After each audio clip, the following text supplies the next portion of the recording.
Hi, I'm Bill Will.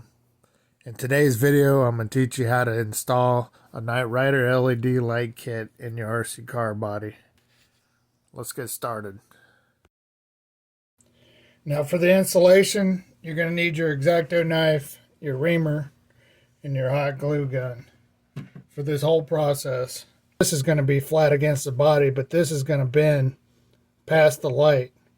So you want your hole to be like in this area on the body. I'll line it up, which I'm going right to the edge of the gold. I'm not going to touch the gold, but I'm going to get right up to the edge of it. So the hole's going to have to be right in there. And when it comes to these holes, you just want it big enough for the light to go through. You don't want to pop a big hole. Right there, that's probably big enough for the light to fit through. But you have the heat shrink that won't make it through there. See how it binds up? So at this point, I got the hole. My light goes in there, but the heat shrink doesn't.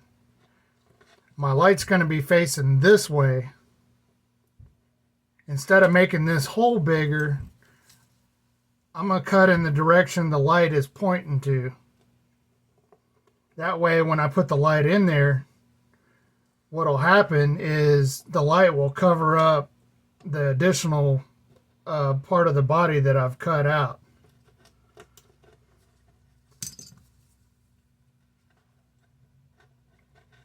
See what I'm saying?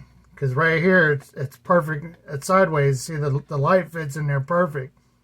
But to get the heat shrink, I would have to make the hole bigger. And you'd have a big hole. And this, you would see the hole protruding past the light on both the top and the bottom. So I cut it on this side where the light's pointing that way. Now when I put it in there, my hole's still small, but it'll also cover up that additional part of the body that I've cut out. Say like this is going to be mounted up against the body like that. So now that I got it right, I'm going to take this light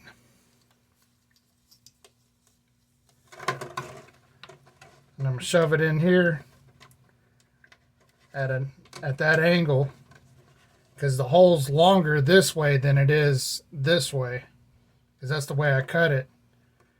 And you put it in there like that and you twist it.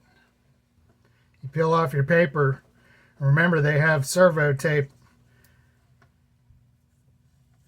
and get it lined up. Put your heat shrink in there.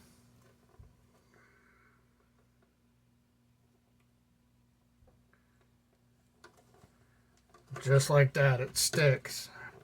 That's one light in there. I want this next one to go right here and butt up to it.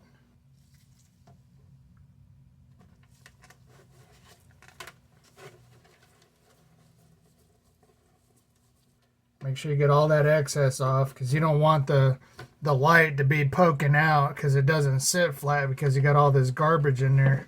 Remember, you just want this hole big enough for the light to go through. I might have to do the bottom here. Just a hair.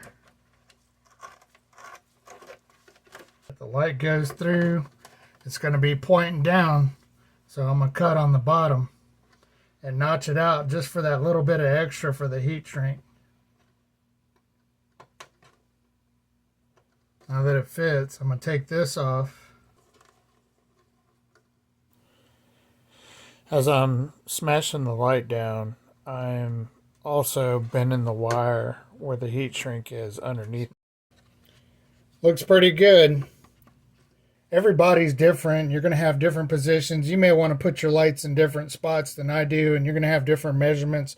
But that's the basics of how to install these strips and get a nice clean install.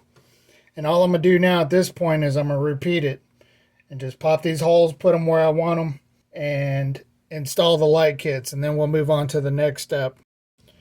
All right, let's test this out and see what it does. Oh boy.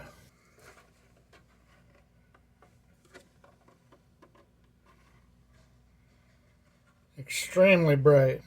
Can't even tell it's purple that it's purple.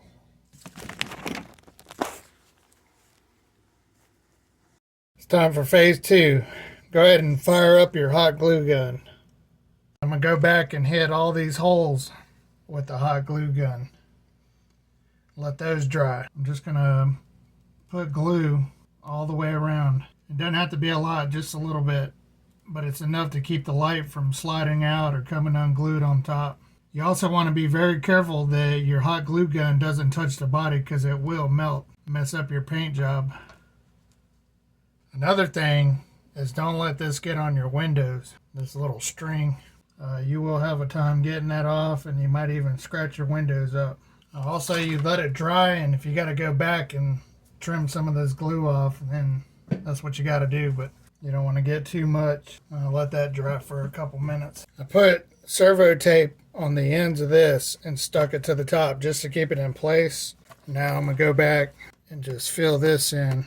You kind of want to smash it. That way it works its way in and gets a good little bind to it.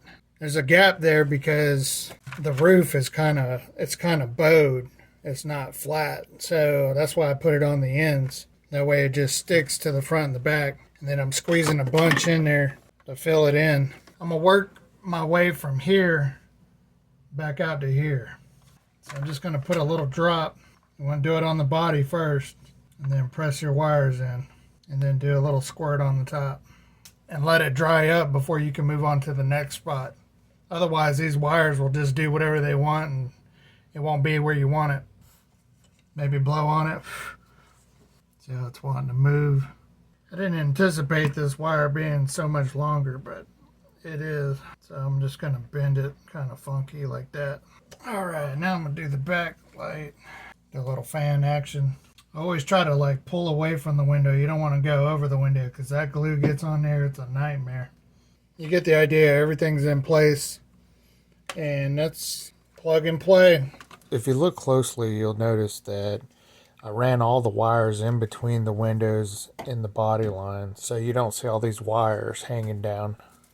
So now that everything's in place, and go back, pull out all the little string of hot glue and clean it up a little bit. Maybe you got to do a little snipping, snip here and there.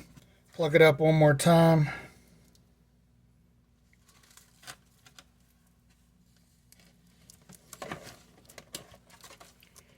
And whatever you do, don't look directly into the lights if you're attempting to do this. Because you unplug the lights and you will start seeing spots. Like, it will literally blind you. These lights are super, super bright. I just wish the camera would pick up better on them. You can go down in my listing, and all these parts and everything you need is in there. Thank y'all. Don't forget to like and subscribe. Check out my other video on actually how to paint these cars. It's really informative. And I'll see y'all in the next video.